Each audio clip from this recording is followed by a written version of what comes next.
Alright, welcome back to the channel. Today I wanted to do a day 2 update on the plane crash that happened Thursday shortly after 10 a.m. in Farmington, Connecticut. A plane crashed into the Trumpf F towers. But I wanted to talk about the victims first.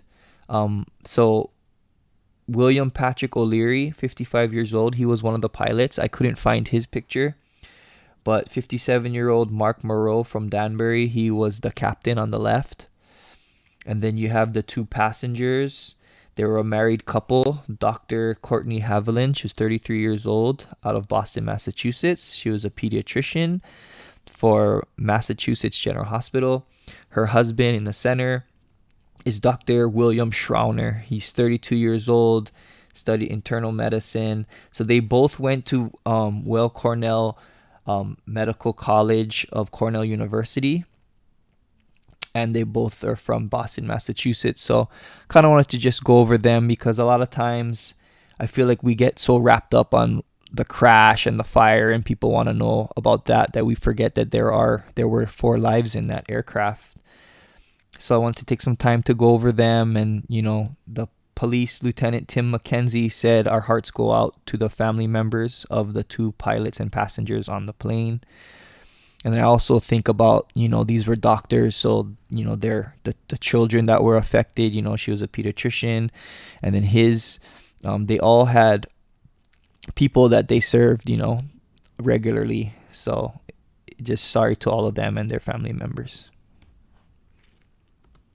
All right, so going back, if you didn't see the video yesterday, I did a fire scene breakdown of this Cessna Citation 560 XL. Here's the interior. It holds up to 9 passengers.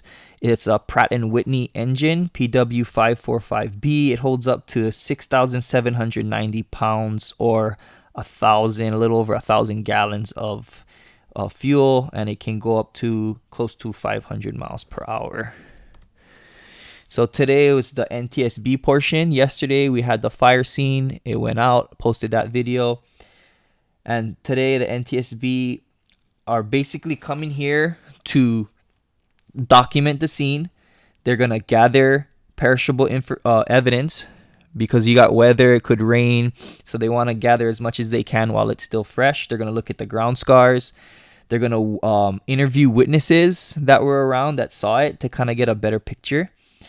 They're going to look at the air traffic control communications. And then they're also going to take a lot of pictures of what happened. So that's kind of my experience working with NTSB. So we'll try to break it down what they're going to do for day 2. So you can see here's the ground scars. So when they get on scene, NTSB, they kind of want to just put everything on the table. So they kind of break it down to the man, the machine, and their environment. So their goal is to try to figure out and solve this puzzle of what happened and what caused the crash. So they're going to start with the man. So they're going to look at the pilots. They're going to see what their training is. They're going to see if there's what their recent flight experience. Maybe they're a pilot, but they haven't flown in a long time. So they're going to look at their training.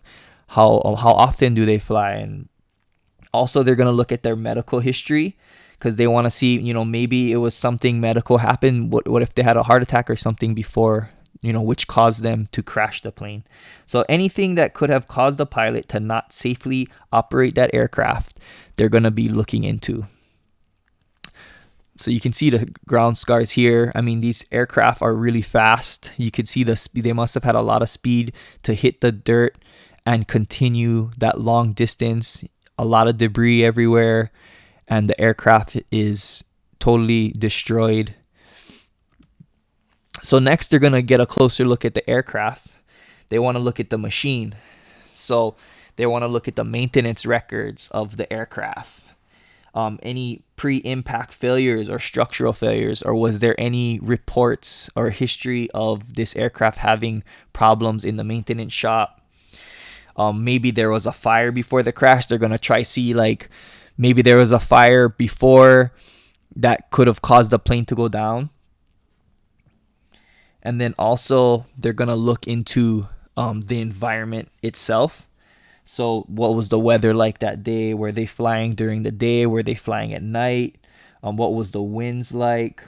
So as they're looking at all these things, they put everything on the table, and as they start crossing off their checklist, they're going to start taking things off the table and rule it out as their investigation continues.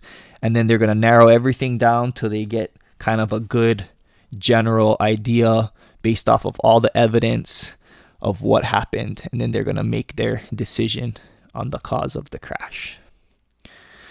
All right, so if you didn't see yesterday's firefighter breakdown, you can go ahead. I posted it right here. You can click. If you got some value from this video, please take time to subscribe to my channel, and I'll see you guys next time.